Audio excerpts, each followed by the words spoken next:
ಆತ್ಮೀಯ ಗೆಳೆಯರೇ ನಮಸ್ಕಾರ. ನಾವು ಇವತ್ತು ಹುಮನಾಬಾದ್ ತಾಲೂಕಿನ ಗಡವಂತಿ ಗ್ರಾಮದಲ್ಲಿರುವ ನೂಲಿಯ ಚಂದಯ್ಯನವರ ಗವಿ ನೋಡಬಹುದು. ಈ ರಸ್ತೆ ನ್ಯಾಷನಲ್ ಹೈವೇಯಿಂದ ಹನುಮಂತವಾಡಿಯಿಂದ ಬರುತ್ತಿದೆ.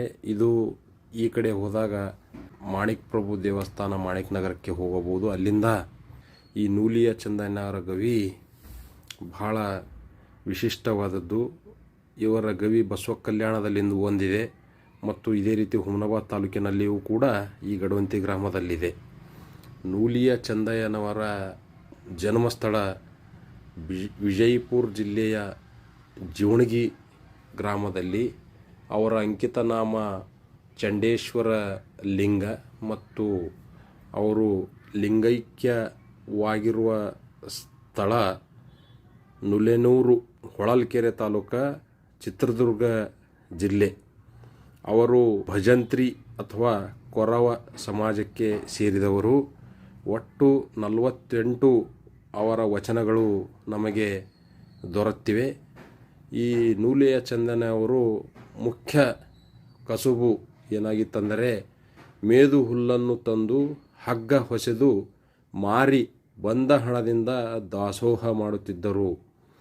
ಒಂದು ದಿವಸ ಹುಲ್ಲನ್ನು ಕೊಯ್ದು ಅದನ್ನು ನದಿಯಲ್ಲಿ ನೀರಿನಲ್ಲಿ ತೊಳೆಯುತ್ತಿದ್ದಾಗ ಅವರ ಕೊರಳಲ್ಲಿರುವ ಲಿಂಗ ಕಳಚಿ ನೀರಲ್ಲಿ ಬೀಳುತ್ತದೆ.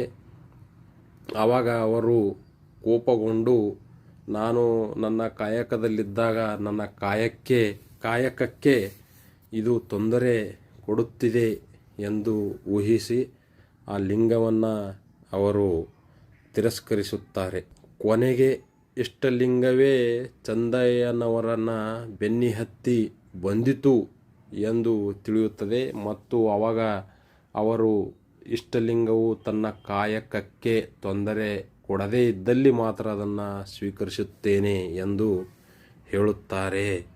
ನೂಲಿಯ ಚಂದಯ್ಯನವರ ಜೀವನವು ಬಸವ ಪುರಾಣ, ಸುಣ್ಣ ಸಂಪಾದನೆ ಮತ್ತು ಚನ್ನಬಸವಣ್ಣ ಪುರಾಣ ಮುಂತಾದವುಗಳಲ್ಲಿ ಉಲ್ಲೇಖವಾಗಿದೆ.